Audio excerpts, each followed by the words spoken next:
तो दोस्तों फाइनली 1670 नाम की ये जो सीरीज है इसका सेक्शन 2 रिलीज़ हो चुका है और लोगों द्वारा इसे बड़ा पसंद किया जा रहा है। मैं आपके लिए सेक्शन 1 के ऊपर भी वीडियो लेकर आया था और ये सेक्शन 2 जब रिलीज़ हो रहा है तो इसके ऊपर भी मैं वीडियो लेकर आया हूँ। पहले इसकी रेटिंग मैं आपको बता देता हूँ। रेटिंग भी बेहतरीन हमें देखने को मिली है।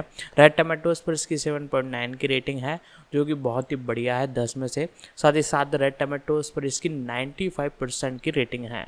तो आगे मैं इस सीरीज़ के बारे में पूरी इन्फॉर्मेशन इस वीडियो में बताने वाला हूँ, तो वीडियो को लाइक कर दे और आगे मैं आपको और इन्फॉर्मेशन देता हूँ। 1670 एक पोलिश मॉक्यूमेंट्री व्यंग्यात्मक कॉमेडी टेलीविजन सीरीज है। इसका पहला सीजन नेटफ्लिक्स पर 13 दिसंबर 2023 को रिलीज होगा। दूसरा सीजन 17 सितंबर 2025 को रिलीज होगा। आधार: यह श्रृंखला 17वीं शताब्दी के अंत में पोलिश लिथुआनियाई राष्ट्रमंडल में एक स्लाच्टा कुलीन परिवार के मुखिया जान पावेल एडमचेवस्की के कार्यों पर आधारित है।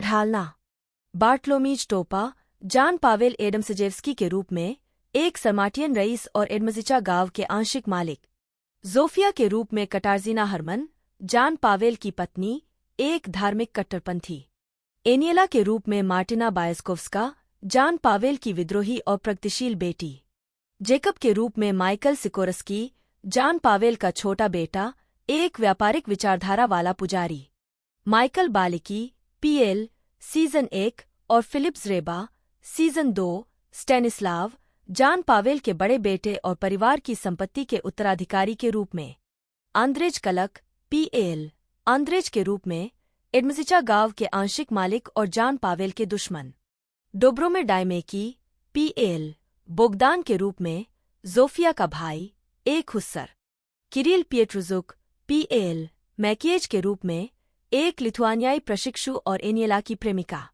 एपिसोड: श्रृंखला अवलोकन। श्रृंखला एपिसोड मूल रूप से जारी 1. 8-13 दिसंबर 2023, 2. 8-17 सितंबर 2025। सीजन 1। कुल संख्या: सीजन में नंबर, शीर्षक, अवधि, मूल रिलीज तिथि 1-1 असेंबली, सेजमिक 36 मिनट 13 दिसंबर 2023। एडमचिचा गांव के आधे हिस्से के मालिक, एक कुलीन व्यक्ति, जान पावेल एडमचेवस्की, पोलिश इतिहास में सबसे प्रसिद्ध जान पावेल, पोप जॉन पॉल द्वितीय का संदर्भ बनने के लिए दृढ़ संकल्पित हैं। उन्हें एक क्षेत्रीय सभा, सेजमिक, में आमंत्रित करने वाला एक पत्र प्राप्त होता है, जहां वह अपने दुश्मन, आंद्रेज, जो एडमचिचा के बड़े हिस्से का मालिक है, द्वारा प्रस्तावित कर वृद्धि को विफल करने की योजना बनाते हैं। सभा में जान पावेल सभी प्रस्तावित प्रस्तावों का विरोध करते हैं और लिबर्म वीटो के कारण वे सभी रद्द कर दिए जाते हैं। जान पावेल सभा को एक बड़ी सफलता मानते हैं। 2-2 द एस्टेट, फॉलवार्क 31 मिनट 13 दिसंबर 2023। मुनाफे के बंटवारे की वजह से आंद्रेज के किसान ज्यादा खुश हैं और उसकी जमीन, फॉलवार्क, से जान पावेल की जमीन से ज्यादा फसलें पैदा होती हैं। जान पावेल, जो शारीरिक दंड और ट्रिकलडाउन अर्थशास्त्र में विश्वास रखते हैं, अपने किसानों को प्रेरित करने के लिए दूसरे तरीके आजमाते हैं, लेकिन वे अनसुने रह जाते हैं। एनिला जलवायु परिवर्तन से लड़ने के अपने अभियान में किसानों को शामिल करने के लिए दृढ़ संकल्पित है। शुरुआत में मैसिएज उसका मजाक उड़ाता है, लेकिन अंततः अभियान में शामिल हो जाता है। जैकब को एक किसान मिलता है जिसे वह गलती से ईसा मसीह का अवतार मान लेता है। जोफिया को शक होता है और वह किसान से पानी पार चलने को कहती है, लेकिन किसान डूब जाता है। स्टेनिस्लाव शहर की एक लड़की, जादविगा, से अपनी सगाई की घोषणा करता है। जादविगा और उसके माता पिता स्टेनिस्लाव के परिवार से मिलने एडमचा जाते हैं। जोफिया शुरू में जादविगा की मां रोजालिया के प्रति उदासीन रहती है, लेकिन बाद में उसके प्रति प्रेमपूर्ण आकर्षण विकसित हो जाता है। जब उसका परिवार जादविगा के सुसंस्कृत पिता सियस्लाव में ज्यादा दिलचस्पी दिखाता है, तो जान पावेल नाराज हो जाता है। अपनी कृपाण, साबला दिखाते हुए जान पावेल गलती से रोजालिया की उंगली काट देता है, जिससे उनके बच्चों की सगाई टूट जाती है। बाद में पता चलता है कि जोफिया ने रोजालिया की गायब उंगली को प्रेम की निशानी के रूप में लिया था। मार्जाना के डूबने की वार्षिक स्मृति में आयोजित एक पार्टी में एनीला और मैसीज नशे में धुत होकर साथ नाचते हैं। 4-4 समानता मार्च, मार्स रोनोस्की 34 मिनट 13 दिसंबर 2023। स्टेनिस्लाव के लापता होने के बाद याकूब जान पावेल की संपत्ति का वारिस बनने का मौका देखकर मासिएज और एनीला के बीच प्रेम संबंध बनाने की कोशिश करता है ताकि उसे अस्वीकार कर सके। धार्मिक स्वतंत्रता और समानता का जश्न मनाने के लिए एक मार्च निकाला जा रहा है, जिससे जान पावेल को बहुत निराशा होती है। बोगदान का तातार लोगों द्वारा अपहरण कर लिया जाता है और फिरौती के लिए उसे बंदी बना लिया जाता है। मासिएज एनीला की एक धनी रईस से कथित सगाई के बारे में मनगढ़ंत अफवाहों को सुन लेता है और उसका दिल टूट जाता है। 5-5 प्लेग जुमा 29 मिनट 13 दिसंबर 2023। एक घुमंतू नाट्य मंडली एक मंचीय नाटक प्रस्तुत करने के लिए एडमचिचा पहुंचती है और मैसिएज को उसमें मदद करने के लिए कहा जाता है। जान पावेल को लंदन के महाप्लेग के बारे में पता चलता है और वह अपने स्वास्थ्य को लेकर चिंतित हो जाता है। बोगदान जादुई मशरूम का एक थैला खा लेता है और उसे भ्रम होता है कि वह ओटोमन साम्राज्य के सुल्तान का बेटा है। एनीला जोफिया को मिले संदिग्ध पत्रों की जांच करती है। मंडली का नेता मैसिएज को गांव छोड़कर उनके साथ शामिल होने का प्रस्ताव देता है। 6-6 द ड्यूएल पोजेडिनेक 34 मिनट 13 दिसंबर 2023। मैसिज एडमचिचा से भागने और थिएटर मंडली में शामिल होने की योजना बनाता है। जान पावेल आंद्रेज के चचेरे भाई जेरेमी को द्वंद्व युद्ध के लिए चुनौती देता है। एनीला को यकीन है कि जोफिया का सियस्लाव के साथ संबंध है, लेकिन बाद में उसे पता चलता है कि वह वास्तव में एकल माताओं के आश्रय गृह में स्वयं सेवा कर रही है। एनीला को अपनी मां की बेवफाई पर शक करने का अपराधबोध होता है। उसे यह एहसास नहीं होता कि जोफिया का वास्तव में रोजालिया के साथ संबंध है। जब मैसिज एनीला को अपने प्रति अपनी भावनाओं का इजहार करते हुए सुनता है, तो वह अपनी भागने की योजना छोड़ देता है। जान पावेल द्वंद्वयुद्ध से पीछे हट जाता है और एक किसान को अपना सहायक चुनता है, जो तुरंत जेरेमी को मार देता है। 7-7 द हंट पोलोवानी 30 मिनट 13 दिसंबर 2023। एक धनी कुलीन व्यक्ति का बेटा हेनरिक लुबोपोल्स्की जंगल में घायल अवस्था में पाया जाता है। जान पावेल और आंद्रेज अपनी सामाजिक स्थिति सुधारने के अवसर को भांपते हुए अपनी एक बेटी का हेनरिक से विवाह कराने के लिए प्रयास शुरू करते हैं। हालांकि एनीला को अरेंज मैरिज का विचार नापसंद है। शिकार के दौरान आंद्रेज और जान पावेल हेनरिक को पाने की कोशिश जारी रखते हैं, लेकिन शिकार अचानक समाप्त हो जाता है जब जान पावेल और आंद्रेज एक साथ हेनरिक को गलती से एक मूस समझकर गोली मारकर मार देते हैं। 8-8 द वेडिंग वेसेले 37 मिनट 13 दिसंबर 2023। एडमचा में एक किसान विवाह समारोह हो रहा है और सियस्लाव और रोजालिया सहित सभी को आमंत्रित किया गया है। करों से बचने के लिए आंद्रेज को एडमचा की अपनी आधी जमीन जान पावेल को बेचने के लिए मजबूर होना पड़ता है। फादर्स मिजा हेनरिक के लापता होने की जांच करने पहुंचते हैं। जादविगा और रोजालिया के बीच अनबन हो जाती है और उनके पतियों को पता चले बिना ही उनका रिश्ता खत्म हो जाता है। बोगदान हेनरिक की हत्या का दोष अपने ऊपर लेने के लिए तैयार हो जाता है और बाद में पता चलता है कि हेनरिक एक वांछित व्यक्ति था, जिससे बोगदान को भारी इनाम मिलता है। एनीला और मैसिएज आखिरकार एक दूसरे को चूमते हैं। एडमचेवस्की परिवार तुर्की में छुट्टियां मनाने जाता है, जहां जान पावेल को दुभाषिया होने का नाटक करना पड़ता है, जिसके परिणाम बहुत बुरे होते हैं। 10-2 अंतिम संस्कार पोग्रजेब 37 मिनट 17 सितंबर 2025। रईस लेसेक की मृत्यु के बाद जान पावेल को शव वापस लाने और अंतिम संस्कार की व्यवस्था करने का काम सौंपा जाता है। हालात तब बिगड़ जाते हैं जब एक जंगली सुअर शव को क्षत-विक्षत कर देता है और एडमचेवस्की परिवार को अंतिम संस्कार में मृतक की भूमिका निभाने के लिए एक किसान ढूंढना पड़ता है। इस बीच स्टेनिस्लाव को विधवा काउंटेस एमिलिया से प्यार का नाटक करके उसका ध्यान भटकाना पड़ता है। 11-3 एक क्विक बेट गियरका 38 मिनट 17 सितंबर 2025। 12-4 द बॉल गेम पैलेंट 31 मिनट 17 सितंबर 2025। 13-5 जादू टोना गुस्ला 35 मिनट 17 सितंबर 2025। जान पावेल एनीला और मैसिज को जंगल में आंद्रेज और उसकी 3 बेटियों की तलाश करनी है ताकि उनमें से किसी एक की शादी बोगदान से हो सके। जॉन पावेल एक वंपरी का पीछा करते हुए एनीला और मैसीज से अलग हो जाता है। एनीला और मैसीज का सामना एक लंबे सफेद बालों वाली चुड़ैल शिकारी से होता है। इस बीच ज़ोफिया ने एक चुड़ैल को भूनने का फैसला किया है। 14/6 Kupala night. Noc Kupaly 34 minute 17 सितंबर 2025। 15/7 क्राकोव 33 मिनट 17 सितंबर 2025। 16/8 the harvest festival Dozynki 44 minute 17 सितंबर 2025। उत्पादन एडमचिचा के बाहरी दृश्यों को कोलबुसोवा में लोक संस्कृति संग्रहालय पीएल में फिल्माया गया था। पटकथा लेखक जैकब रुजाइलो को समाजशास्त्री जान सोवा पीएल द्वारा फैंटमोवे सियालो क्रोला पेरिफेरिजने जमगानियाज नोवोक्सिस्ना फॉर्मे को पढ़ने के बाद श्रृंखला लिखने के लिए प्रेरित किया गया था। 1 रुजाइलो से 1670 का आधार सीखने के बाद निर्माता इवो क्रैंकोव्स्की और जॉन क्विसिंस्की ने श्रृंखला बनाने के लिए सहयोग किया। टीम ने कई प्रसारकों से संपर्क किया जिन्होंने नेटफ्लिक्स द्वारा अंततः हरी झंडी दिए जाने से पहले श्रृंखला को अस्वीकार कर दिया था।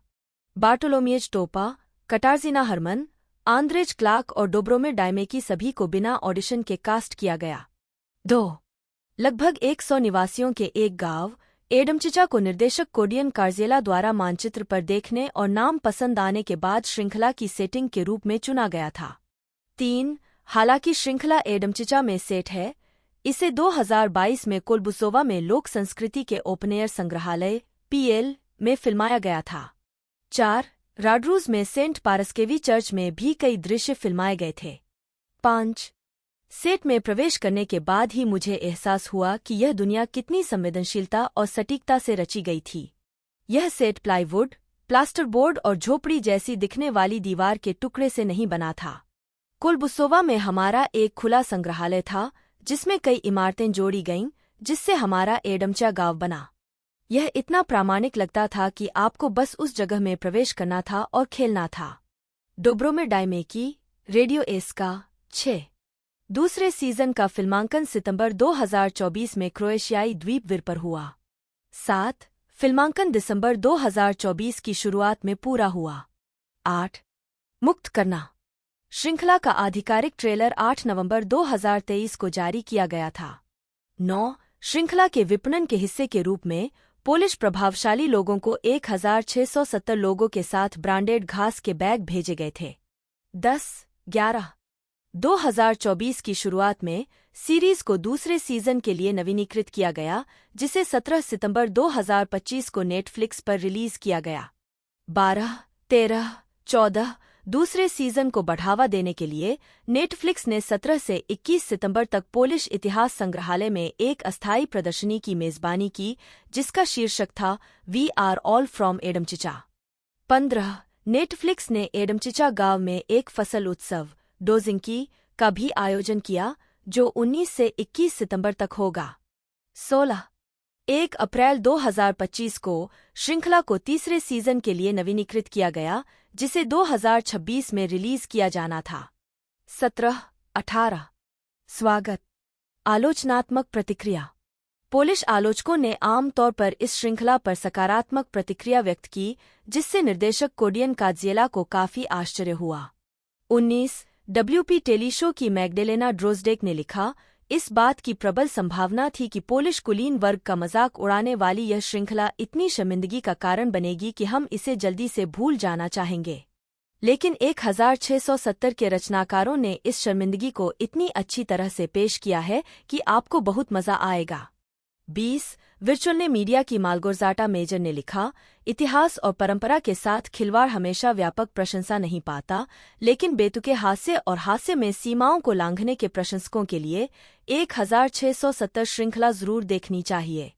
21 नाटमैट.pl की ओला गेर्सेस ने सीरीज को 5 में से 4 स्टार दिए और इसके हास्य, वेशभूषा और प्रोडक्शन डिजाइन की सराहना की। उन्होंने आगे लिखा, पोलैंड में ऐसा पहले कभी नहीं हुआ। आखिरकार हम खुद पर हंसना सीख गए हैं और हम राजनीतिक रूप से सही हो सकते हैं, लेकिन शिष्टता, हास्य, धार और बुद्धि के साथ यह हिट होगी। 22 रेडियो एस्का की नतालिया नोवेका ने 1670 को एक उत्कृष्ट कृति और इस देश के लिए जरूरी सीरीज कहा। 23 स्वियात सीरियली की कटारजीना उल्मान ने सीरीज को उत्कृष्ट कहा और इसके लेखन और अभिनय, खासकर बार्टलोमी टोपा की सराहना की। 24 ट्रोजम्यास्टो.pl के टॉमस ज़ाचारजुक ने लिखा, पोलिश लोगों की राष्ट्रीय बुराइयों को उजागर करने और सबसे ज्यादा दोहराई जाने वाली रूढ़ियों का मजाक उड़ाने के लिए 17वीं सदी के मूंछों वाले समाटियन लोगों की कहानी का इस्तेमाल किया गया है और द ऑफिस या what we do in the shadows madness जैसी प्रस्तुतियों के विशिष्ट मॉक्यूमेंट्री फॉर्मूले का इस्तेमाल किया गया है। इसका अंत सिर्फ 2 ही तरीकों से हो सकता है, या तो एक शानदार फ्लॉप या एक शानदार जीत।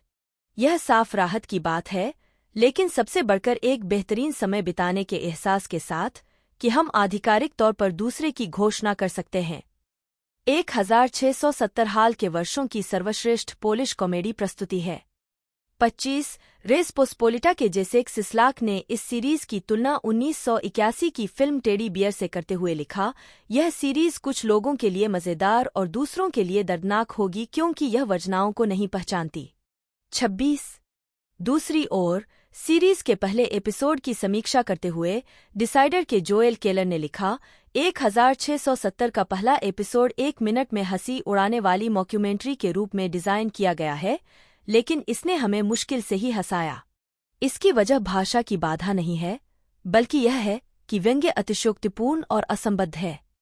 उन्होंने यह भी कहा कि 1670 में एक अच्छी सामूहिक कॉमेडी बनने की क्षमता है, लेकिन जिस कॉमेडी का यह लक्ष्य रखता है वह टिकाऊ होने के लिए बहुत व्यापक है।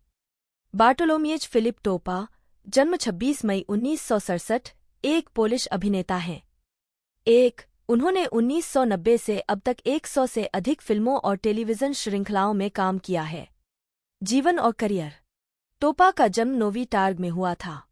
1991 में उन्होंने लॉर्ड्स फिल्म स्कूल से स्नातक की उपाधि प्राप्त की और बाद में थिएटर प्रस्तुतियों में दिखाई देने लगे।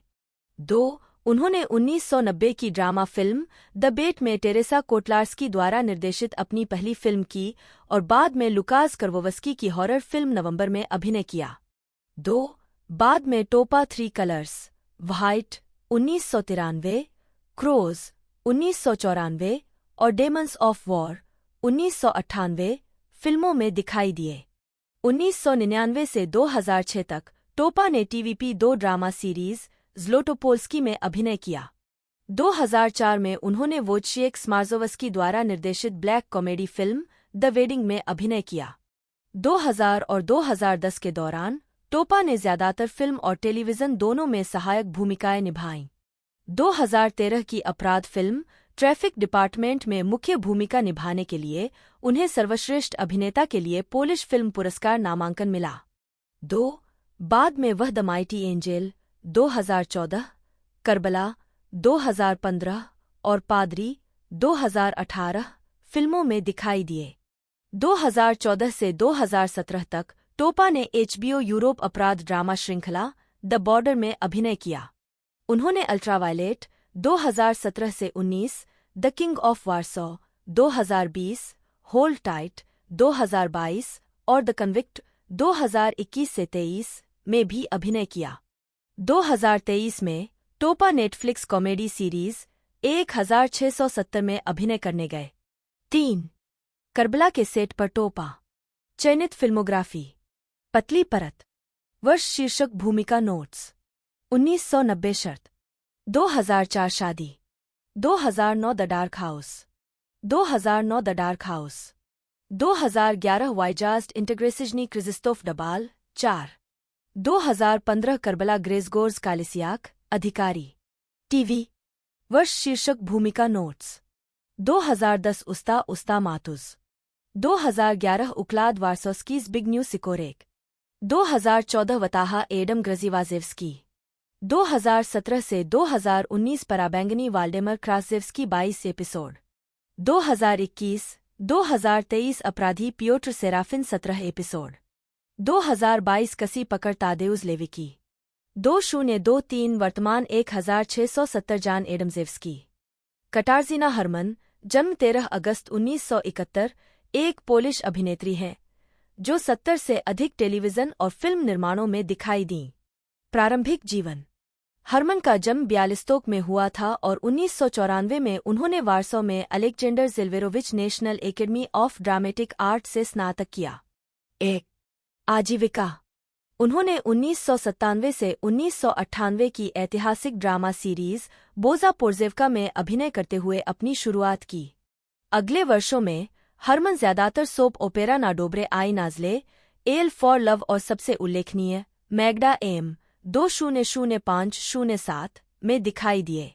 उन्होंने 2005 से 2006 तक अपराध ड्रामा क्राइम डिटेक्टिव्स में आवर्ती भूमिका निभाई और 2007 में एग्निस्का हॉलैंड द्वारा निर्मित और निर्देशित राजनीतिक ड्रामा प्राइम मिनिस्टर में अभिनय किया।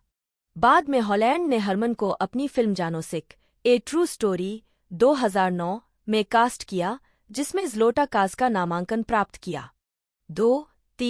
2011 में उन्होंने अपराध ड्रामा सीरीज उक्लाड वार्सोस की। 2012 में हरमन ने टॉमस वासिल्वस्की द्वारा निर्देशित ड्रामा इन ए बेडरूम में अपनी पहली प्रमुख फिल्म भूमिका निभाई। 4 इस प्रदर्शन के लिए उन्हें कोसालीन डेब्यू फिल्म्स फेस्टिवल में सर्वश्रेष्ठ अभिनेत्री का पुरस्कार मिला।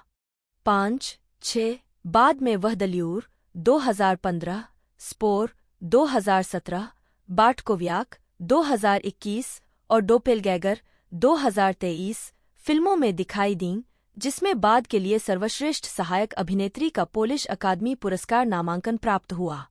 7 टेलीविजन पर हरमन बारवी सिजिया 2015 से 16, ड्रगा शांसा 2016 से 18, सोजस्टका 2019, मालिस गॉन 2020-2023 में हरमन ने canal plus crime drama the teacher के तीसरे सीजन में अभिनय किया और बाद में नेटफ्लिक्स कॉमेडी सीरीज 1670 में कास्ट किया गया। 8 फिल्मोग्राफी। परिवर्तन 2003 वांडा के रूप में, सॉलिडेरिटी 2005 माजका के रूप में, मैग्डा के रूप में स्व्याडेक कोरोनी 2007, कोचाज आई टेंस 2009 मोनिका के रूप में, जेनेराल निल 2009 मारिया गुरोव्स्का के रूप में, जानोसिक ए ट्रू स्टोरी 2009 सुजाना के रूप में, ऑल दैट आई लव 2009 सोकोलोव्स्का के रूप में, इन ए बेडरूम 2012 ईवा एडिटा के रूप में, फ्लोटिंग स्काईस्क्रेपर्स 2013 ईवा के रूप में, धोखा दिया 2013 अन्ना लास्कोव्स्का के रूप में, नेबरहुडर्स 2014 पत्नी के रूप में, गैब्रिजेल्स्का के रूप में डेमन, डैमेज्ड 2015 जसिएविक्सोवा के रूप में, द ल्यूर 2015 मिलिकजेंटका पोरुक्सनिक के रूप में, स्पूर 2017 जोना प्रेजेसा के रूप में, वोल्टा 2017 मार्टा ज्विस्तोव्स्का के रूप में, पादरी 2018 स्क्रजेवस्का के रूप में, बैक होम 2019 लीना के रूप में, बाटकोव्याक 2021 क्लाउडिया के रूप में, मूर्ख 2022 माग्डा के रूप में, डोपेलगैंगर 2023 मुख्य अधिकारी के रूप में, फीस्ट ऑफ फायर 2023 श्रीमती कोवंका के रूप में, द अगली स्टेप सिस्टर 2025 23 जनवरी को 2025 सन्डांस फिल्म फेस्टिवल में प्रीमियर। मार्टिना बाइक्सकोव्स्का जन्म 26 नवंबर 1995 एक पोलिश अभिनेत्री हैं। जीवनी। बायचकोव्स्का का जन्म गडिनिया में हुआ था और वह ग्दांस्क और कार्तुजी में पली बढ़ी। 1-2 वह अपनी युवावस्था में तैराक थीं। 3 18 साल की उम्र में वह national academy of dramatic art में भाग लेने के लिए वार्सो चली गईं और 2019 में स्नातक की उपाधि प्राप्त की। 4 स्नातक होने के बाद उन्होंने वार्सो में टेट्र ड्रामाटिक्स PL में अभिनय करना शुरू किया। 5 उन्हें अप्रैल 2024 में एले पोल्स्का के कवर पर दिखाया गया था। मॉक्यूमेंट्री, मॉक और डॉक्यूमेंट्री का एक पोर्टमैंटो एक प्रकार की फिल्म या टेलीविजन शो है जो काल्पनिक घटनाओं को दर्शाती है, लेकिन एक वृत्तचित्र के रूप में प्रस्तुत की जाती है। एक मॉक्यूमेंट्री का उपयोग अक्सर एक काल्पनिक सेटिंग का उपयोग करके व्यंग्यात्मक तरीके से वर्तमान घटनाओं और मुद्दों का विश्लेषण या टिप्पणी करने के लिए किया जाता है, या वृत्तचित्र के रूप में ही पैरोडी करने के लिए किया जाता है। 2 यह शब्द 1960 के दशक में उत्पन्न हुआ था, लेकिन 1990 के दशक के मध्य में लोकप्रिय हुआ जब दिस इज स्पाइनल टैप के निर्देशक रॉब रेनर ने उस फिल्म का वर्णन करने के लिए साक्षात्कारों में इसका इस्तेमाल किया। 3, 4, 5 जहां मॉक्यूमेंट्रीज हास्यप्रद होती हैं, वहीं छद्मवृत्तचित्र उनके नाटकीय समकक्ष होते हैं। हालांकि छद्मवृत्तचित्र को डॉक्यूड्रामा के साथ भ्रमित नहीं किया जाना चाहिए, जो एक काल्पनिक शैली है जिसमें वास्तविक घटनाओं को चित्रित करने के लिए नाटकीय तकनीकों को वृत्तचित्र तत्वों के साथ जोड़ा जाता है। नहीं, इन दोनों को डॉक्यूफिक्शन के साथ भ्रमित किया जाना चाहिए, जो एक ऐसी शैली है जिसमें वृत्तचित्र काल्पनिक तत्वों से दूषित होते हैं। 6. मॉक्यूमेंट्रीज को अक्सर ऐतिहासिक वृत्तचित्रों के रूप में प्रस्तुत किया जाता है, जिनमें बी रोल और बातूनी प्रमुख अतीत की घटनाओं पर चर्चा करते हैं, या सिनेमा वेरिटे के रूप में लोगों को विभिन्न घटनाओं से गुजरते हुए दिखाया जाता है। इसके उदाहरण 1950 के दशक में सामने आए जब अभिलेखीय फिल्म फुटेज उपलब्ध हुए। 2. इसका एक बहुत ही प्रारंभिक उदाहरण स्विस स्पेगेटी हार्वेस्ट पर एक छोटा सा अंश था, जो 1957 में ब्रिटिश टेलीविजन कार्यक्रम पैनोरमा पर एक अप्रैल फूल प्रैंक के रूप में प्रदर्शित हुआ था। उद्धरण वांछित मॉक्यूमेंट्री आंशिक रूप से या पूर्णतः तात्कालिक हो सकती है। प्रारंभिक उदाहरण प्रारंभिक कार्य, जिसमें लुइस बुनुएल की 1933 की land without bread. 7. Orson Welles का 1938 का the war of the worlds का रेडियो प्रसारण। विभिन्न अप्रैल फूल्स डे समाचार रिपोर्ट और 1960 और 1970 के दशक के दौरान वेरिट शैली की फिल्म और टेलीविजन शामिल हैं, ने शैली के अग्रदूत के रूप में काम किया। 3. मॉकडॉक्यूमेंट्री के शुरुआती उदाहरणों में पीटर वॉटकिंस की विभिन्न फिल्में शामिल हैं, जैसे द वॉर गेम 1965, प्रिविलेज 1967 और डायस्टोपिक पनिशमेंट पार्क 1971। 8.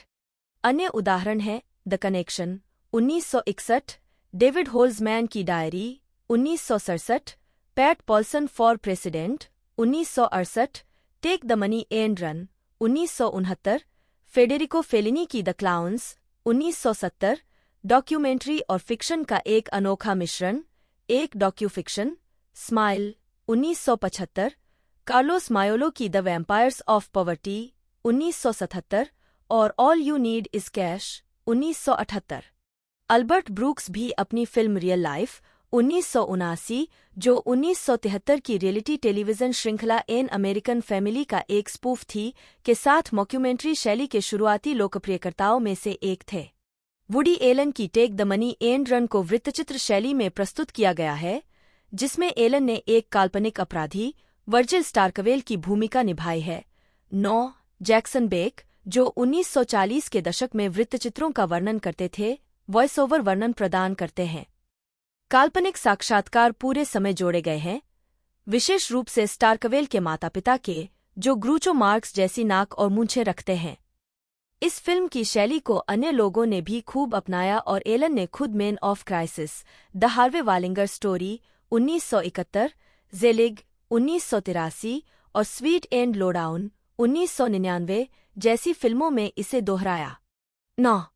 टेलीविजन कॉमेडी में मॉक्यूमेंट्री प्रारूप का प्रारंभिक उपयोग मोंटी पायथन फ्लाइंग सर्कस 1969 से 1974 के कई रेखाचित्रों में देखा जा सकता है, जैसे हेल्स ग्रैनीज, पिरान्हा ब्रदर्स और the funniest joke in the world. The heart and लोने टेरिफिक आवर 1970 से 1971 में भी मॉक्यूमेंट्री के अंश प्रस्तुत किए गए, जिनमें लिखित और वास्तविक जीवन के आम लोगों के साक्षात्कार दोनों शामिल थे, जिनमें सबसे प्रसिद्ध संभवतः द पग क्राइसिस था, जिसमें हॉकी पग के डच एल्म रोग के एक रूप से संक्रमित होने का दावा किया गया था। Comedy series Rutland weekend television के शुरुआती स्केचों की एक श्रृंखला से विकसित all you need is cash 1978 की एक मॉक्यूमेंट्री शैली की टेलीविजन फिल्म है, जो द रटल्स पर आधारित है। यह एक काल्पनिक बैंड है जो द बीटल्स की पैरोडी करता है। बीटल्स की अपनी 1964 की पहली feature film a hard days night भी मॉक्यूमेंट्री शैली में ही फिल्माई गई थी। यह बैंड के जीवन के कुछ विशिष्ट और अत्यधिक काल्पनिक दिनों को दर्शाती है, जब वे एक टेलीविजन कार्यक्रम के लिए लिवरपूल से लंदन की यात्रा करते हैं। 1980 से इस खंड में संभवतः मूल शोध शामिल है। कृपया किए गए दावों की पुष्टि करके और इनलाइन उद्धरण जोड़कर इसे बेहतर बनाएं। केवल मूल शोध से संबंधित कथनों को हटा दिया जाना चाहिए। अक्टूबर 2020 जाने कि इस संदेश को कैसे और कब हटाया जाए। फिल्म और टेलीविज़न में 1980 के दशक की शुरुआत से मॉक्यूमेंट्री प्रारूप ने काफी ध्यान आकर्षित किया है। 1980 की दक्षिण अफ्रीकी film the gods must be crazy इसके 1989 के सीक्वल के साथ को एक प्रकृति वृत्तचित्र के तरीके से प्रस्तुत किया गया है, जिसमें वृत्तचित्र के कथावाचक पैडी ओबर्न ने फिल्म की घटनाओं का वर्णन एक जीव विज्ञानी या मानवविज्ञानी के तरीके से दर्शकों को वैज्ञानिक ज्ञान प्रस्तुत करने के तरीके से किया है। द एटॉमिक कैफे 1983 एक शीत युद्ध युग की अमेरिकी मॉक्यूमेंट्री फिल्म है जिसने 1950 के दशक के अभिलेखीय सरकारी फुटेज का उपयोग किया था। 10-11 वुडी एलन की 1983 की फिल्म ज़िलिग में एलन एक अजीबोगरीब अस्पष्ट रहस्य के रूप में है। 9 1984 में क्रिस्टोफर गेस्ट ने रॉब रेनर द्वारा निर्देशित mockumentary this is Spinal Tap का सहलेखन और अभिनय किया। गेस्ट ने waiting for Guffman, best in show और ए माइटी विंड सहित अन्य मॉक्यूमेंट्रीज का लेखन और निर्देशन भी किया, जिन्हें सहकलाकार यूजीन लेवी के साथ लिखा गया था। 9 मध्य यूरोप में दर्शकों को पहली बार मॉक्यूमेंट्री का सामना 1988 में हुआ था, जब चेकोस्लोवाक लघु फिल्म ऑयल गॉबलर्स दिखाई गई थी। 2 हफ्तों तक टीवी दर्शकों को यकीन था कि तेल खाने वाले जानवर सचमुच मौजूद हैं। 12 टिम रॉबिन्स की 1992 की फिल्म बॉब रॉबर्ट्स एक मॉक्यूमेंट्री थी जो एक दक्षिणपंथी शेयर व्यापारी और लोकगायक के सीनेट्रियल अभियान के इर्दगिर्द केंद्रित थी और गोर विडाल द्वारा निभाई गई एक दीर्घकालिक उदारवादी अवलंबी को हराने के लिए इस्तेमाल किए गए अप्रिय संबंधों और गंदी चालों पर केंद्रित थी। मैन बाइट्स डॉग 1992 की बेल्जियम की ब्लैक कॉमेडी क्राइम मॉक्यूमेंट्री है, जिसे रेमी बेलवॉक्स, आंद्रे बोंजेल और बेनोइट पोलवोडे ने लिखा, निर्मित और निर्देशित किया है। 1995 में पीटर जैक्सन और कोस्टा बोटेस ने फॉरगॉटन सिल्वर का निर्देशन किया, जिसमें दावा किया गया कि न्यूजीलैंड के निर्देशक कॉलिन मैकेंजी फिल्म निर्माण में अग्रणी थे। 13 जब बाद में फिल्म के मॉक्यूमेंट्री होने का खुलासा हुआ तो जैक्सन को दर्शकों को बरगलाने के लिए आलोचना मिली।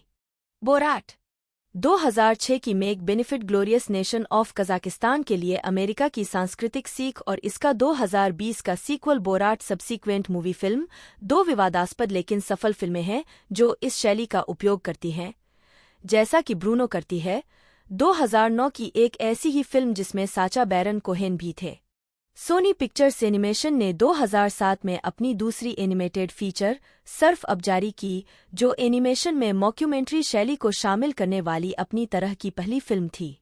जेम बाल्गुएरो और पाको प्लाजा की 2007 की स्पेनिश फिल्म आरईसी बार्सिलोना में एक वास्तविक इमारत में स्थापित एक डरावनी ब्रह्मांड तक पहुंचने के लिए पत्रकारिता सौंदर्यशास्त्र का उपयोग करती है। इवो रजा की 2020 की मॉक्यूमेंट्री रिबूट कैंप एक नकली पंथ के बारे में एक कॉमेडी है, जो film David Koechner, Eric Roberts, Charles Bono, Ed Begley junior, प्रदर्शन कला, जे रूल, बिली मॉरिसन और TV Lindsay Shaw, Pearson Ford, Johnny Kelly से मशहूर हस्तियों के कलाकारों का उपयोग खुद के काल्पनिक संस्करणों को निभाने के लिए करती है।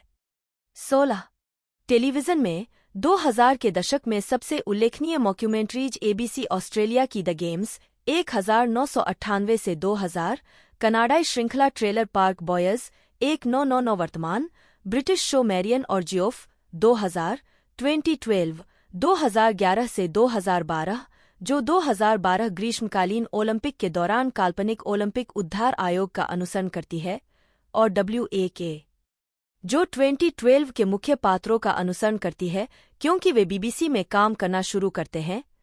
साथ ही द ऑफिस 2001 और इसके कई अंतर्राष्ट्रीय शाखाएं, और कम फ्लाई विद मी 2010, जो एक काल्पनिक हवाई अड्डे और उसके कर्मचारियों और यात्रियों की विविधता पर गतिविधि का अनुसरण करता है। डिस्कवरी चैनल ने अपना वार्षिक शार्क सप्ताह 4 अगस्त 2013 को megalodon the monster shark lives के साथ शुरू किया, जो मेगालोडन के अस्तित्व पर आधारित एक मॉक्यूमेंट्री है। कनाडाई सीरीज ट्रेलर पार्क बॉयज और इसकी फिल्में 1998 वर्तमान, कनाडाई मॉक्यूमेंट्री के शुरुआती मुख्यधारा के उदाहरणों में से एक थीं। संयुक्त राज्य अमेरिका में लोकप्रिय उदाहरणों में सिटकॉम द ऑफिस 2005 से 2013, पार्क्स एंड रिक्रिएशन 2009 से 2015 और मॉडर्न फैमिली 2009 से 2020, अमेरिकी इम्प्रोव कॉमेडी रेनो 911 2003 से 2009, डेरेक 2012 से 2014, comedy series the Muppets 2015, people just do nothing 2011 से 2018 और ऑस्ट्रेलियाई Chris Lilley show angry boys, summer heights high, we can be heroes, finding the Australian of the year, Jamie, private school girl, Jonah from Tonga और Lunatics. इस प्रारूप में वर्तमान में चल रहे शो में what we do in the shadows 2019 से 2024, एबॉट एलिमेंट्री 2021 वर्तमान और सेंट डेनिस मेडिकल 2024 वर्तमान शामिल हैं। कड़ाई से कहें तो मॉक्यूमेंट्री फिल्मों को संदर्भित करती है, जबकि कॉमेडी वेरिट शब्द टीवी श्रृंखला को संदर्भित करता है, हालांकि यहाँ इस शब्द का व्यापक रूप से उपयोग किया जाता है। 17 सैटरडे नाइट लाइव के पूर्व छात्र बिल हेयडर, फ्रेड आर्मिसन और सेठ मेयर्स द्वारा निर्मित आईएफसी पर डॉक्यूमेंट्री नाउ 2015 वर्तमान श्रृंखला प्रत्येक डॉक्यूमेंट्री की शैली और विषय की पैरोडी करके प्रसिद्ध डॉक्यूमेंट्री फिल्मों का मजाक उड़ाती है। हाइट का तर्क है कि मॉक्यूमेंट्री के लिए टेलीविजन एक स्वाभाविक माध्यम है, क्योंकि यह विनियोग और टिप्पणी के असाधारण रूप से समृद्ध स्रोत प्रदान करता है। 2018 में बीबीसी ने चार्ली ब्रूकर द्वारा निर्मित और डायने मॉर्गन अभिनीत ब्रिटिश इतिहास पर आधारित श्रृंखला कंक ऑन ब्रिटेन रिलीज की, जिसमें फिलोमेना कंक, एक बेहद मंदबुद्धि और अल्पज्ञानी साक्षात्कारकर्ता, विभिन्न विशेषज्ञों से बेतुके सवाल पूछती हैं। इसी तरह के कथानक पर आधारित अनुवर्ती श्रृंखला कंक ऑन अर्थ 2022 में BBC 2 द्वारा रिलीज की गई और नेटफ्लिक्स पर उपलब्ध है। रेडियो पर BBC श्रृंखला पीपल लाइक अस का निर्माण पहली बार 1995 में रेडियो के लिए किया गया था, जिसका टेलीविजन संस्करण 1999 में बनाया गया था। केस्टोन हैम की ऑडियो डायरीज भी इसी तरह की एक छोटी अवधि की रेडियो मॉक्यूमेंट्री थी, जिसका प्रीमियर रेडियो 4 पर पीपल लाइक अस के प्रसारण के समाप्त होने के 1 साल बाद हुआ था। यह भी देखें। मॉक्यूमेंट्री की सूची। कॉमेडी वेरिट, डॉक्यू ड्रामा, अतीत की घटनाओं का एक काल्पनिक पुनर्निर्माण, डॉक्यू फिक्शन, वृत्तचित्र और कथा साहित्य का मिश्रण, वृत्तचित्र कॉमेडी, फाउंड फुटेज, छद्म वृत्तचित्र, मॉकबस्टर, समाचार व्यंग्य। छद्म वृत्तचित्र एक नकली वृत्तचित्र जिसे अक्सर वास्तविक के रूप में प्रस्तुत किया जाता है।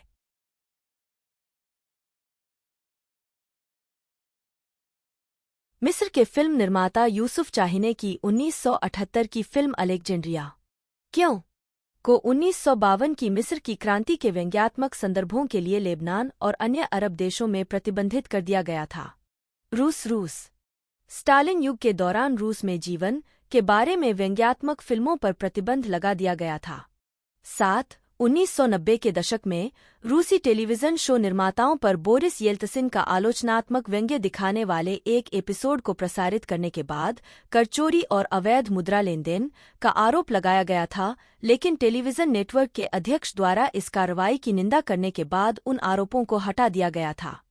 13 जॉर्जिया देश जॉर्जिया 1987 की कला फिल्म रिपेंटेंस, जिसे शुरू में रूस और रूस नियंत्रित पूर्वी यूरोप में प्रतिबंधित 14 किया गया था, केवल 12 जॉर्जिया में दिखाई गई थी, जिसे 1987 में तत्कालीन राष्ट्राध्यक्ष मिखाइल गोर्बाचेव की अनुमति से अंतर्राष्ट्रीय स्तर पर रिलीज किया गया था। 15 जिसमें स्टालिन के लिए व्यंग्यात्मक संकेत थे। 16 शिक्षाविद दिमित्री लिखाचोव ने फिल्म को पूरे समाज के लिए महत्वपूर्ण माना। अतीत मरता नहीं है। बड़े पैमाने पर प्रसारित होने वाले कार्यों को पत्रिकाओं में प्रकाशित करना आवश्यक है जो अतीत में प्रकाशित नहीं हुए थे। साहित्य में अब मुख्य विषय पश्चाताप है। 15 अन्य जॉर्जियाई फिल्में जिन पर प्रतिबंध लगाया गया था उनमें माई ग्रैंडमदर पुनर्जीवित 1976 अतियथार्थवादी और व्यंग्यात्मक तत्वों वाली एक कला फिल्म और सबा मिखाइल च्याउरेली का एक व्यंग्य नाटक शामिल हैं। 17 उदाहरण फिल्में। मुख्य लेख व्यंग्य फिल्मों की सूची। ए नूस ला लिबर्टे 1931, 18। The trial 1962 18। The strange love 1964 18। Wild in the streets 1968 1। Mister freedom 1969 18। जो 1970 1। बुर्जुआजी का विवेकशील आकर्षण 1972 18 19। Death race 2000 1975 1। Network 1976 20। Dawn of the dead 1978 21। Destiny 1978 22। The atomic cafe 1982 23। टीबर्ड एटको 1982 24। ब्राज़ील 1985 25। हीथर्स 1988 25। वे live 1988 18। Pump up the volume 1990 1। Barton Fink 1991 25। आदमी ने कुत्ते को काटा 1992 26 27। Bullets over Broadway 1994 25। Starship troopers 1997 28। The Truman show 1998 29। American beauty 1999 25। Fight club 1999 25। South Park bigger longer and uncut 1999 18। Bamboozled 2000 18 30। Chicago 2002 25। Thank you for smoking 2005 25। Idiocracy 2006 1। तानाशाह 2012। ऊपर मत देखो 2021 31। Ron गलत हो गया 2021। दुख का त्रिकोण 2022 32। हेमेट या मकान मालकिन चाय नहीं पीती 2023 33। टेलीविजन धारावाहिकों यूके यस मिनिस्टर 1980 से 1984 34।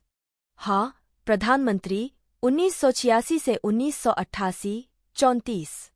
The day today 1994। Brass eye 1997 2001। The thick of it 2005 से 2012। ब्लैक मिरर 2011 जैसे 35। 15 million merits 2011 number 1.02। The Waldo moment 2013। Nose dive 2016। USA the Richard Pryor show 1977 36। Mary Hartman 1978 37। विवाहित बच्चों सहित 1987 से 1997 38। मिस्ट्री साइंस थिएटर 3000 1988 से 1999 39 40 41। Tanner 88 1988 mini series 42 43। The Simpsons 1989 जैसे 44। The front 1993 number 4.19। The Itchy and Scratchy and Poochie show 1997 number 8.14। South Park 1997 जैसे 3। Jubilee 1999 number 3.09 45। Red hot Catholic love 2002 number 6.08 46। The death camp of tolerance 2002 number 6.14 47।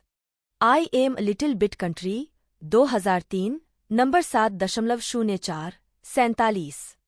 Christian rock hard 2003 number 7.09 48।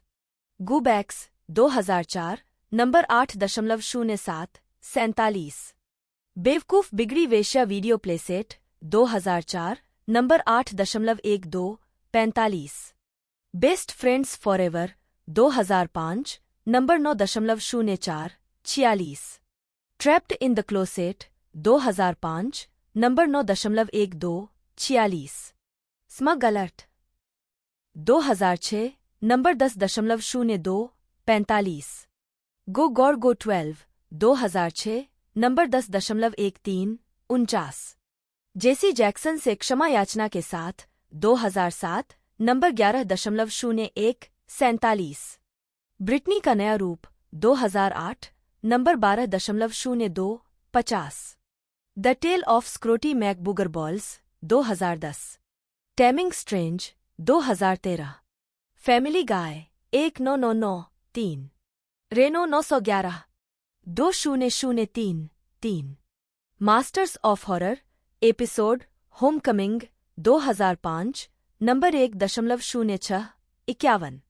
सारा Silverman program episode face wars 2007 number 2.0952। The Boondocks 2005 से 2014 10। Better of Ted 2009 से 2010 53। समुदाय 2009 से 2015। गंबॉल की अद्भुत दुनिया 2011 से 2019। Rick and Morty 2013। उत्तराधिकार 2018 से 2023।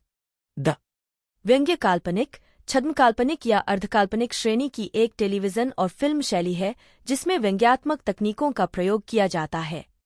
परिभाषा और विवरण। फिल्म या टेलीविजन व्यंग्य राजनीतिक, धार्मिक या सामाजिक प्रकार के हो सकते हैं। व्यंग्य रचनाओं को अक्सर विवादास्पद या वर्जित माना जाता है, जिनमें नस्ल, वर्ग, व्यवस्था, हिंसा, लिंग, युद्ध और राजनीति जैसे विषय शामिल होते हैं, और उनकी आलोचना या टिप्पणी आमतौर पर अन्य विधाओं के आवरण में की जाती है, जिनमें हास्य, नाटक, पैरोडी, फंतासी और या विज्ञान कथाएं शामिल हैं, लेकिन इन्हीं तक सीमित नहीं हैं। 1.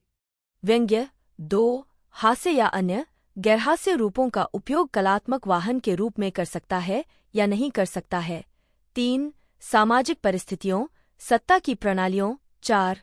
सामाजिक, राजनीतिक, सैन्य, चिकित्सा या शैक्षणिक संस्थान। 5. पाखंड और मानव व्यवहार के अन्य उदाहरणों को उजागर करने, तलाशने और आलोचना करने के लिए। प्रतिक्रिया और सेंसरशिप।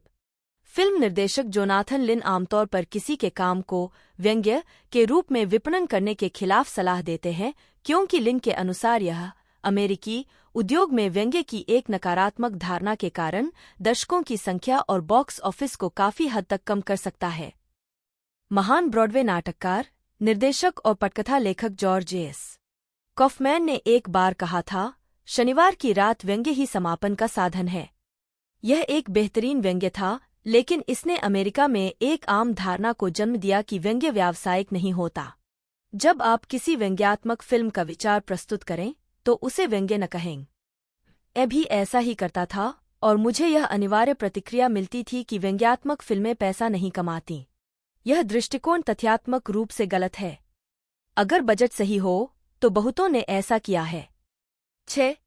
फिल्म टेलीविजन से ज्यादा 7 व्यंग्य के लिए फायदे प्रदान करती है, जैसे यथार्थवाद और अयथार्थवाद के बीच उचित संतुलन हासिल करने की संभावना, जिसमें यथार्थवाद का इस्तेमाल करके पूर्व के बारे में बताया जाता है।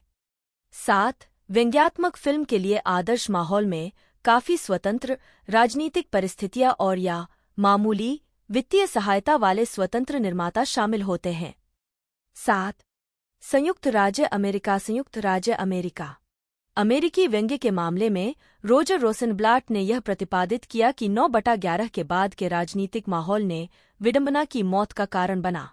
व्यंग्य को आधिकारिक और अनौपचारिक दबावों का सामना करना पड़ा है। 8. जिसका परिणाम स्वसेंसरशिप या सामग्री को पूरी तरह से हटाने के रूप में सामने आया है, जिसका कारण यह बताया गया है कि व्यंग्य आर्थिक रूप से व्यवहार्य नहीं है। 9. 10. टेलीविजन के मामले में विवादास्पद सामग्री निर्माता ऐतिहासिक रूप से संघीय संचार आयोग के नियमों ग्रे एयरटेल डॉट पृष्ठ 181 से विवश रहे हैं। 10. जो उन्हें कथित अशोभनीय सामग्री प्रसारित करने के लिए प्रतिबंधों की धमकी देते हैं। 8. लेकिन उद्योग और कॉरपोरेट निगरानीकर्ताओं द्वारा भी 1930 के दशक से, जिसका उल्लेखनीय उदाहरण हेज ऑफिस है, हमेशा ऐसे संगठन रहे हैं जो मीडिया सामग्री पर कड़ी नजर रखते हैं ताकि यह सुनिश्चित हो सके कि यह सामान्य रूप से व्यावसायिक माहौल और विशेष रूप से उनके उत्पादों के लिए खतरा न बने। अमेरिकी व्यंग्य पर विशिष्ट दबाव जो युद्ध विरोधी, देशभक्ति, लिंग, धर्म, जातीयता और नस्ल के विषयों को प्रस्तुत करते हैं। 8. एक अन्य दृष्टिकोण में सेंसरशिप और सामग्री की सफाई व्यंग्य को समाप्त नहीं कर सकती। 1929 और 1960 के बीच राजनीतिक व्यंग्य का उत्पादन दुर्लभ लेकिन निर्बाध था। आलोचना से रहित सरकार समर्थक कॉमिक रिलीफ व्यंग्य 1940 और 1950 के दशक के दौरान रेडियो और टेलीविजन पर पाए जाने वाले व्यंग्य का एक प्रकार था जो बड़े पैमाने पर दर्शकों के लिए उन्मुख, गैर कट्टरपंथी था और मध्यम वर्ग, उपनगरीय, सफेद पात्रों की सुरक्षित कथानक रेखाओं पर केंद्रित था, जो 1950 के दशक के सिटकॉम जैसे कि आई लव लूसी द्वारा दर्शाया गया था। जबकि तथाकथित एडगर स्ट्रेन को 1950 के दशक के अंत और आगे के दिनों में उभरते स्टैंड अप कॉमिक दृश्य में फिर से खोजा गया था।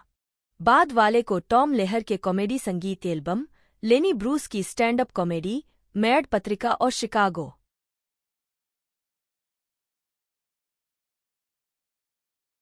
ग्रिगोर्ज डेमियंकी, जन्म 15 नवंबर 1967, वार्सो के एक पोलिश थिएटर, टेलीविजन और फिल्म अभिनेता हैं, जो नेटफ्लिक्स सीरीज द वुड्स में अपनी भूमिका के लिए अंतर्राष्ट्रीय दर्शकों के बीच जाने जाते हैं। 1, 2, 3 जीवनी। प्रारंभिक जीवन। वार्सो में जन्मे ग्रिगोर्ज डेमियंकी अभिनेताओं और फिल्म निर्माताओं के परिवार से आते हैं। वह निर्देशक बारबरा बोरिस डेमियंस्का और अभिनेता डेमियन डेमियंस्की के बेटे हैं। अभिनेता इरेना गोर्स्का डेमियंस्का और डोबिस्लाव डेमियंस्की के पोते हैं। अभिनेता मैकिएज डेमियंस्की के भतीजे हैं और अभिनेता मटिल्डा डेमियंस्का और मार्ट्यूस डेमियंस्की के चचेरे भाई हैं। 1.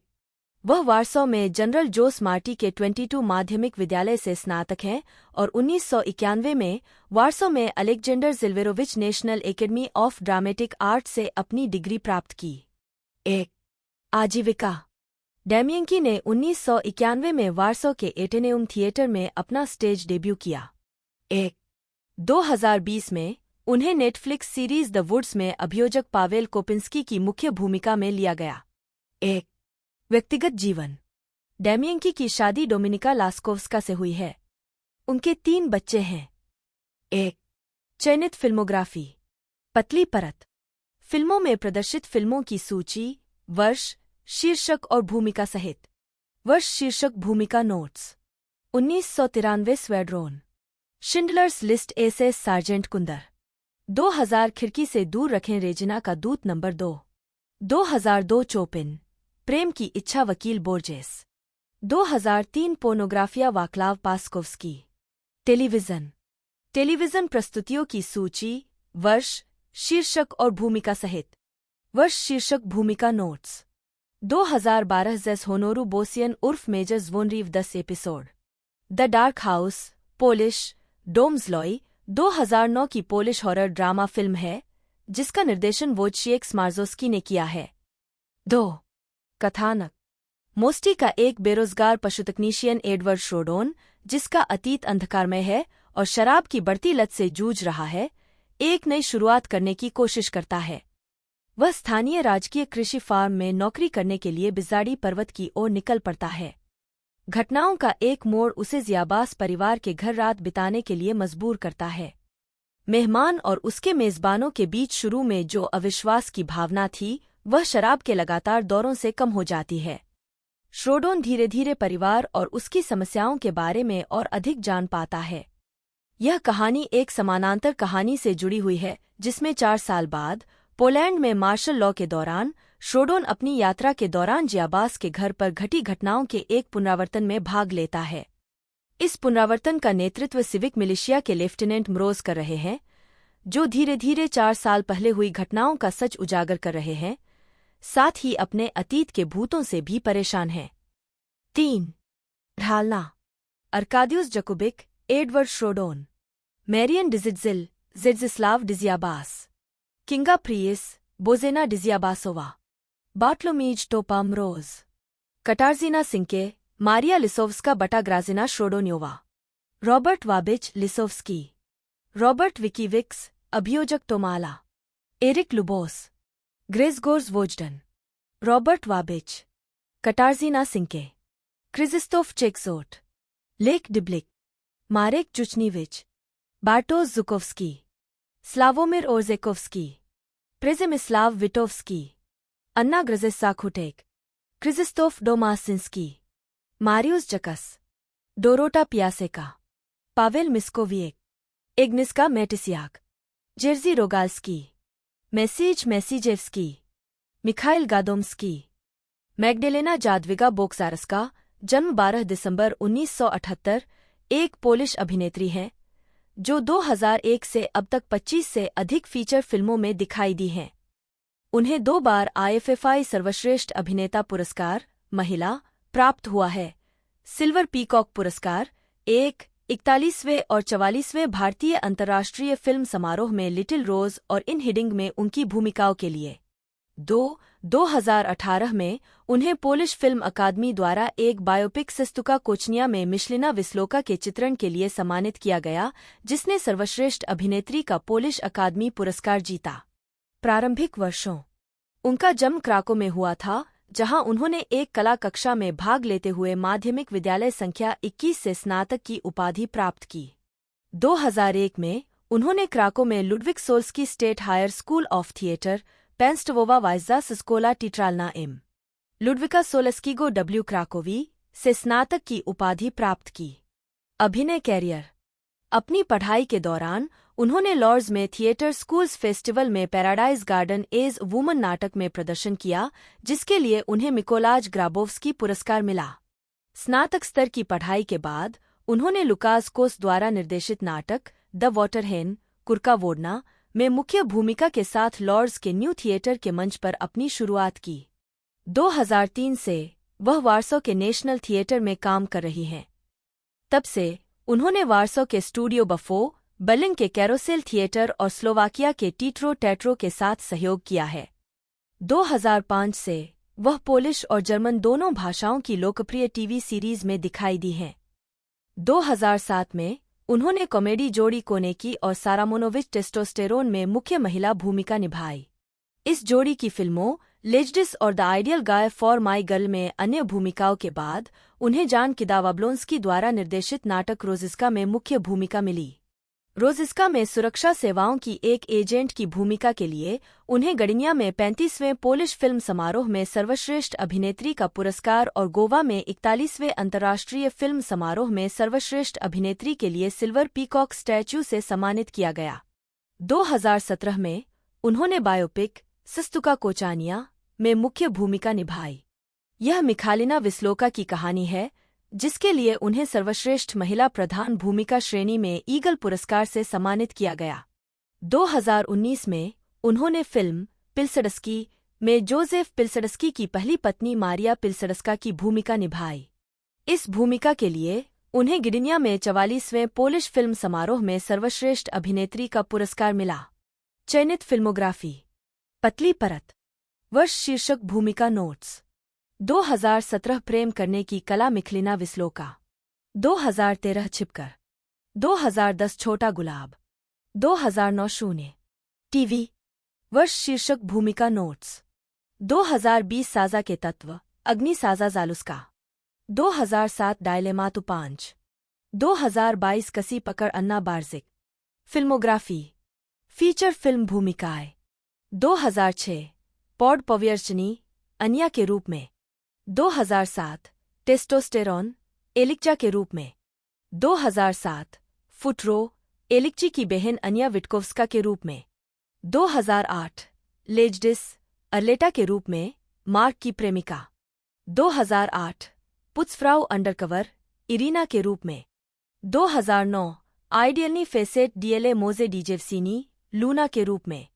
2009 जीरो कास्जरका कैशियर के रूप में 2010 लिटिल रोज कामिला रोजीस्का सकोविस के रूप में 2011 सेलुलाइट से कैसे छुटकारा पाएं कोर्नेलिया मार्टेजको के रूप में 2012 इक्सजाना मार्लेना के रूप में 2012 बेजबी ब्लूज मटका नटाली के रूप में 2013 डब्ल्यू यूक्रिशु एज जानिना 2014 ओबी वाटेल जॉन की छोटी उम्र में मां के रूप में 2014 द लास्ट फैमिली इवा के रूप में 2017 सिस्टुका कोचनिया मिखालिना विस्लोका के रूप में 2017 पॉड नीमियकिमी लोस्कामी अंटरड्यूश्चेन बेटेन जस्टिना पोलांस्का के रूप में।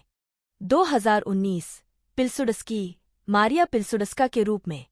2019 द कोल्डेस्ट गेम एक बारमेड के रूप में।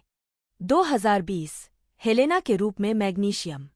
2023 स्वर्ग नर्क में एक वकील के रूप में। टेलीविजन धारावाहिक 2001 क्लिनिका पॉड वायरविग्रोजेम एक छात्र के रूप में। 2005 से 2006 टैंगोज एन्योलेम कामाजार्गजिंस्का के रूप में। 2005 पेंसजोनट पॉड रोज जोसिया नोवाका बार्टेक की मंगेतर के रूप में ओडिसी 42I43।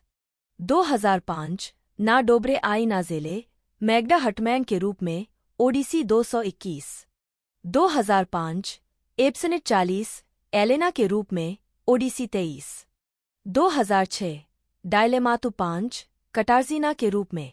2007 निर्धारक मार्जेना पिएत्रुस्को पत्रकार के रूप में। 2007 से 2008 बारवी सेसिया पैट्रिकजा के रूप में पत्रकार डब्ल्यू रेडाकजी मार्टी। 2007 मिजेस ब्रोडनी अग्निस्का सोबिंस्की के रूप में ओडिसी 681। 2008 टेराज अल्बो निग्डी अदा तुलक के रूप में।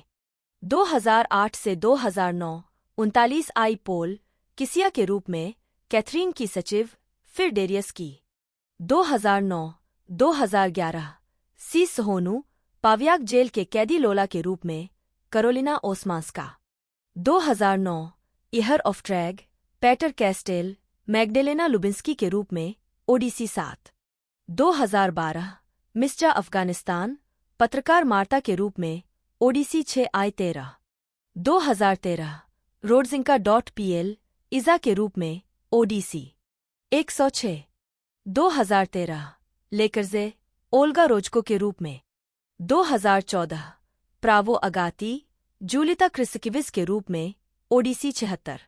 2014 ज़ब्रोडनिया अग्निस्का लुब्जिनस्का के रूप में। 2015 मास सीजेडवाई नीमाज ईवा के रूप में प्रिजिजे शोल्का मार्टी। 2016 से 2017 ड्रगा सजांसा सारा डेमर के रूप में। 2017 डेर यूडोम क्रिमी माल्गोर्जाटा कमिंस्का के रूप में ओडिसी 3 एंगेलमाकर। 2018 से 2019 पॉड पवियर्चनी मार्ता गजेवस्का के रूप में। 2019 सादा प्रिजिजेमनोस्की जेनिना जारिस्टा के रूप में ओडिसी 6। नाट्य भूमिकाएं 2000 सोनिया के रूप में लेटनीसी PWST क्राकोव। 2001 राजस्की ओग्रोडेक PWST Krakow. 2002 कुर्का वोडना के रूप में कुर्का वोडना लॉर्ड्स में टीटर नोवी। 2003-2010 मर्लिन वर्जीनिया के रूप में इन्ना हिस्टोरिया सिजली विवियाना वारसो में राष्ट्रीय रंगमंच। 2005 क्रिएटिवना के रूप में तिरामिसु लेबोरेटोरियम ड्रामातो। 2008 हॉलीडे जखौली टीटर स्टूडियो इम स्टेनिस्लावा इग्नेस्गो विटकिविजा। 2009 जोहाना के रूप में बोइंग स्टूडियो बफो। 2010 ओपोलनोसी प्रेजिबिलेम डो विडावी सिजली ओपिस ओबिजाजो 3 टीटर IMK। 2010 वोड्जरेज टीटर IMK। 2011 हेनरिक सियनक्यूविक्स ग्रेटेस्ट हिट्स टीटर IMK। 2012 हिस्टेरी मिलोस ने स्टूडियो बफो। 2013 वर्जीनिया वुल्फ को क्या चाहिए जाप्सिया के रूप में टीटर इमका। 2014 मीडिया एज मीडिया टीटर पोलोनिया। तो अभी इसका सेक्शन 2 रिलीज़ हुआ है जिसके अंदर 8 एपिसोड है और 8 पहले वाले एपिसोड में यानी सेक्शन में थे। टोटल मिलाकर 2 सेक्शन और 16 एपिसोड टोटल हमें देखने को मिल चुके हैं। बाकी रिलीजिंग डेट इसकी 13 दिसंबर 2023 से इसके स्टार्टिंग की गई थी और इस सप्ताह इसका नया सेक्शन हमें देखने को मिल चुका है। पर एपिसोड लेंथ की बात कर ले तो 29 से 44 मिनट के बीच में इसकी लेंथ है। तो बाकी मैंने पूरी इन्फॉर्मेशन इसके बारे में बता दी है।